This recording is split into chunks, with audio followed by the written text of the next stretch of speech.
পীরের দরবারে যাই কে হুজুর এই নেন কামিন নামা বাদশার মাইয়ে বিয়ে করছি। কলে কেমনে বিয়ে করছো? কলে জঙ্গলে আর পাগলায় মানিক চাইছে, মানিক দিয়ে গেছে।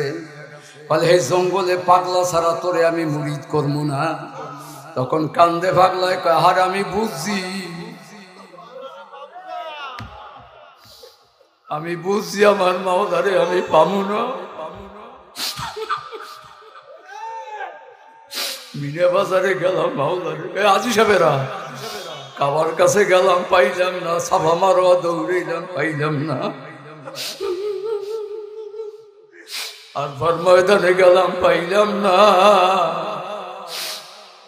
মজদালাফা গেলাম পাইলাম না, মিনা বাজারে গেলাম শুইলাম মাওলারে পাইলাম না।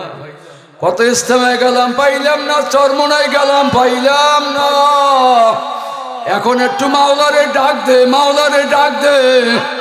মাওলায় আর কত ঘুরান ঘুরাইবে, মাওলার আর ঘুরান সহ্য হবে না।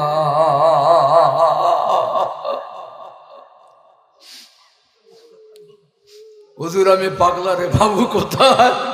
কত ওই জঙ্গলে যাইয়া ডাক দে, পাগলা কইয়া ডাক দিবি। যাইয়া জঙ্গল ডাক দেছে, পাগলা এ পাগলা কেন ডাকো? কাল আমার হুজুরে ডাকছে। বলে চক্ষু বন্ধ কর, একটা মিনিটের ভিতরে এসে হাজির হয়ে গেছে। হুজুর আসছে। হুজুর আপনি আমারে ডাকছেন কেন? কালে পাগলার আমি বহুত ঘুরান ঘুরাইছি, রাখাল্লা মূর্খ মানুষ পরে আমি বহু ঘুরান ঘুরাইছি।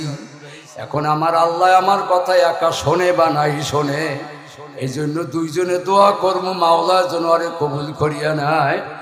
এ পাগলা তুই চক্ষু বন্ধ কর, চক্ষু বন্ধ কর।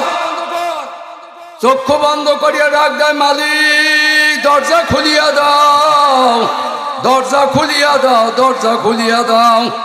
এ পাগলা কোথায়? কলে আমি প্রথম আসমানে। এ পাগলা কোথায়? কলে আমি দ্বিতীয় আসমানে। পাগলারা বলে আল্লাহর ওলির একা হবে না, মাওলা দরজা খুলিয়া দাও। নারায় তাকবীর। আল্লাহ পাগলায় ডাক দিয়া বলে মালিক হবে না, দরজা খুলিয়া দাও। এ পাগলা কোথায়? কলে আমি চতুর্থ আসমানে হাজির হইয়া গেছি। মাবুদ হবে না, দরজা খোলো। এখন আর পাগলায় কথা বলে না, মাওলার সাথে মিল্লা গেছে।